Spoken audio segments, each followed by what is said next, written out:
আসসালামু আলাইকুম, আমি লাইফস্টাইল বাই রুমা আবারও নিয়ে এসেছি তোমাদের জন্য একটি লং ভিডিও। দেখো, এরকম করে যদি তোমরা বাসাতে নাস্তা বানাও, দেখো আমি এখানে কী কী নিয়েছি: কালো জিরা, তেল, তারপরে নিয়েছি গুঁড়ো দুধ, তারপর নিয়েছি ডিম, তারপরে নিয়েছি ইস্ট সোয়া, তারপরে নিয়েছি দেখো 1 কাপ আটা। তো এটার জন্য কী বানাবো তোমরা অবশ্যই আমার সাথে থাকো, দেখতে থাকো। ভিডিওটা যদি তোমাদের ভালো লাগে অবশ্যই শেয়ার করবে, লাইক করবে, কমেন্ট করবে। নাস্তার রেসিপি যদি এইভাবে ঘরোয়া ভাত পদ্ধতিতে বানানো হয়, তাহলে আর কিসের জন্য আমরা বাইরে থেকে এত কষ্ট করে টাকা নষ্ট করে কিনে আনবো? একটু কষ্ট করলে ভালো খাবার খাওয়া যায়। এটা ভালো করে এখন আমি মিক্স করে নেব। স্বাদ মতো লবণ দিয়ে সব কিছু মিক্স করে নিচ্ছি। দেখো, কিবা হোক ঘরোয়া মানুষ আর কিবা হোক বাহিরে কোনো অতিথি আসুক, সবার সামনে কিন্তু এই নাস্তাটা টেস্ট করা যায়, কারণ খেতে কিন্তু খুবই দারুণ। এটা তুমি চাইলে যখন তখন বানিয়ে নিতে পারো। যখন তখন বানালে আর কি একটু কুসুম গরম পানি দিয়ে যদি ইস্টটা বানানো হয়, সাথে সাথেই বানানো যায়। তো এখন আমি এখানে একটা ডিম অ্যাড করে নিচ্ছি। তারপরে আমি নেব অল্প অল্প করে পানি। দুটা বেশি নরমও করা যাবে না, আবার বেশি শক্তও করা যাবে না। এভাবে সুন্দর করে আমি সবগুলো উপকরণ মিলিয়ে সুন্দর একটা ডো বানিয়ে নেব।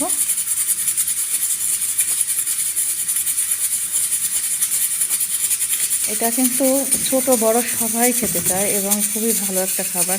অনেক সময় দেখা যায় বাচ্চারা দুধ খেতে চায় না, অনেক সময় দেখা যায় ডিম খেতে চায় না। তো এইভাবে যদি বাচ্চাদেরও টিফিনে দেওয়া যায় বা বিকেলে নাস্তাও যদি রাখা হয়, তাহলে কিন্তু অবশ্যই বাচ্চারা খাবে এবং খেতে কিন্তু অসাধারণ। বাচ্চারা খুব ভালোও পারবে।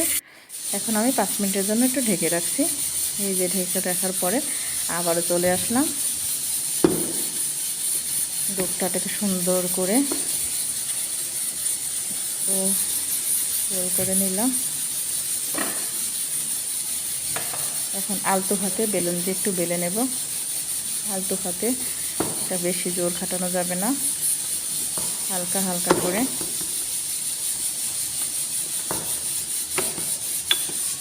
অসাধারণ একটি খাবার।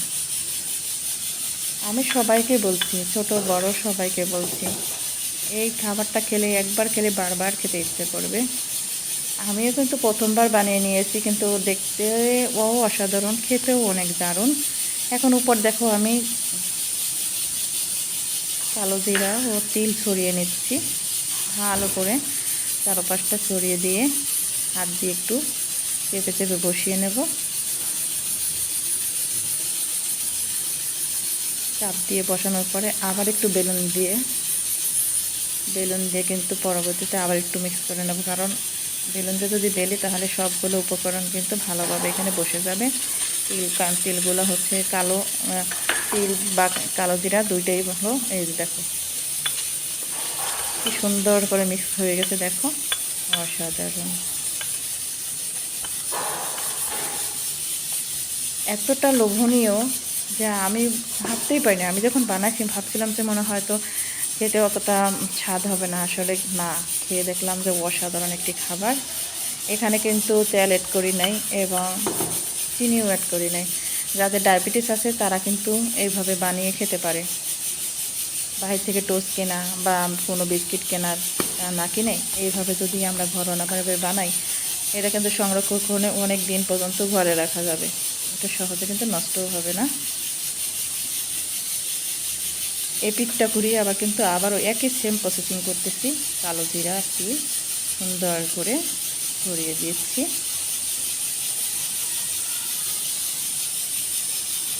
আর কালো জিরাটা দিলে কিন্তু আসলে ঘ্রাণটা অনেক সুন্দর হয়। কালো জিরা কিন্তু অনেক উপকারী, কারণ যে কোনো ব্যথা বা মুখের স্বাদ রুচি না থাকলেও কিন্তু কালো জিরা কিন্তু খুবই উপকারী। আবারও একটু হাত দিয়ে চেপে চেপে বসিয়ে নিচ্ছি। তারপরে আবার একটু অল্প হাতে বেলুন দিয়ে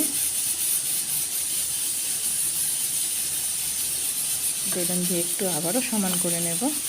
এই দেখো, ওয়াও, যখন তেলের ভিতর ছেড়েছিলাম এটা এতটা সেন্ট হয়েছিল। আমি যে বাসায় আছি ওই ম্যাডাম বলতেছে যে কী করিস, আমি তুই তোর জন্য একটা নাস্তা বানাইতেছি। তো এটা কী নাস্তা, আমি তুই আগে বানাই তারপরে খাবি তারপরে বলবি কেমন হয়েছে। এখন আমি বরাবর মাঝখান থেকে কেটে নিচ্ছি, ওখানেও মাছ বরাবর কেটে নিচ্ছি, একদম পিৎজার শেপ দিয়ে নিচ্ছি। অসাধারণ, মাশাআল্লাহ। তো ভিডিওটা ভালো লাগলে অবশ্যই লাইক কমেন্ট শেয়ার করবে, সাবস্ক্রাইব করবে। আর যারা আমার ফ্রেন্ড সাইকেল আছো, আমার সাথে সংযোগ আছে, যুক্ত আছে, তাদেরকে অসংখ্য অসংখ্য ধন্যবাদ। এবং যারা নিউ পার্সেন্ট আছো, যারা আমার চ্যানেলটাকে ভিজিট করতেছো, তাদেরকে বলছি যদি ভিডিওটা ভালো লাগে তাহলে অবশ্যই লাইক কমেন্ট শেয়ার করবে এবং সাবস্ক্রাইব করবে। এবং পাশে থাকা বেল আইকনটা ঠিক অন করে দেবে, কারণ বেল আইকনটা যদি তুমি অন করে রাখো, যে কোনো ভিডিও আপলোড করলে তোমার কাছে শুরুতে নোটিফিকেশন চলে যাবে। দেখো দেওয়ার সাথে কিন্তু ফুলতে শুরু করে দিয়েছে।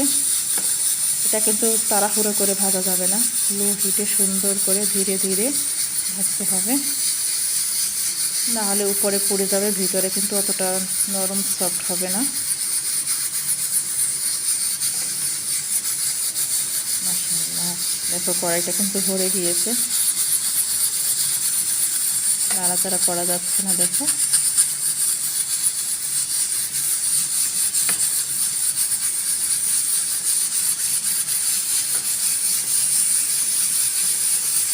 মাশাআল্লাহ, আমি কখনো ভাবি না যে এই বিস্কিটটা বা এই নাস্তাটা খেতে এতটা মজা হবে, এতটা অসাধারণ একটি খাবার হবে, কখনোই বুঝতে পারিনি।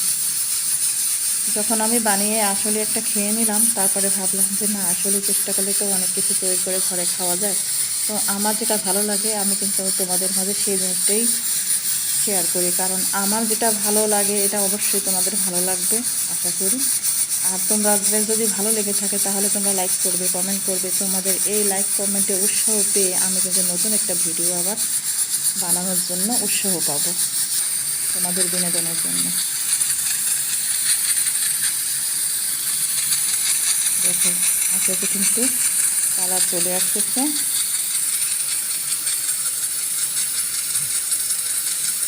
কতটা ভালো লাগছে দেখো।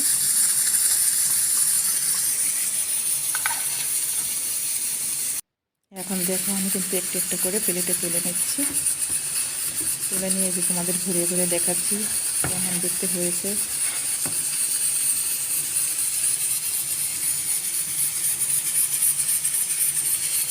মাশাআল্লাহ, এখন এখানে সৌন্দর্য বাড়ানোর জন্য কিন্তু আমি আর একটু ফোড়ন দিব। তোমরা চাইলে দিতেও পারো, না চাইলে নাও দিতে পারো। বা তোমরা চাইলে এখানে আমি যেমন ডেনিশ দুধটা ব্যবহার করছি, তেমন তোমরা কিন্তু অন্য অন্য জিনিসও ব্যবহার করতে পারো।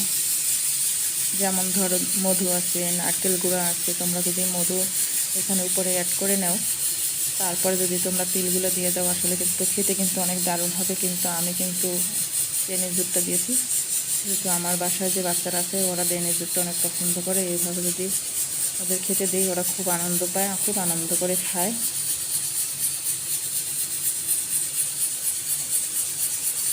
দেখতেও কিন্তু খুব সুন্দর লাগছে।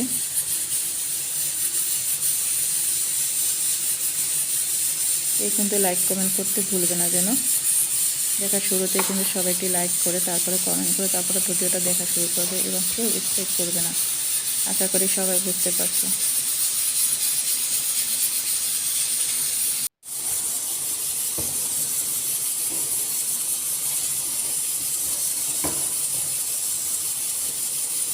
মাশাআল্লাহ, এখানে স্ক্রিনটা ছোটো হয়ে গেছে, কেউ কিছু মনে করো না, আমি ভুল করে ফেলেছিলাম। তো ভিডিওটা ভালো লাগলে অবশ্যই লাইক কমেন্ট শেয়ার করবে। ভিডিওটা আর বড় করব না, সবাই এভাবে আমার পাশে থেকো, আমাকে সাপোর্ট করো। সবাই ভালো থাকবে, সুস্থ থাকবে। আল্লাহ হাফেজ।